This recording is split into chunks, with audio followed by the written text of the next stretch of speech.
President Ibrahim Raisi তার পররাষ্ট্রমন্ত্রী এবং শীর্ষ ব্যক্তিত্বদের মৃত্যুতে ইরান জুড়ে চলছে মাতম।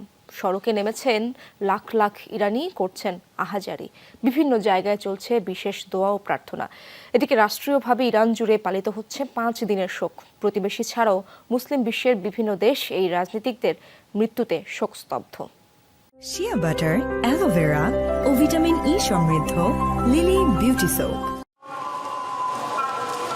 তাবরিজ শহরে চলছে ইরানিদের মাতম। দুর্ঘটনাস্থল থেকে প্রেসিডেন্ট ইব্রাহিম রইসি ও পররাষ্ট্রমন্ত্রী হোসেন আমির আবদুল্লাহিয়ানের মরদেহ উদ্ধারের পর রাখা হয় এই শহরেই। শেষ বিদায় জানাতে ভিড় করছেন লাখো মানুষ।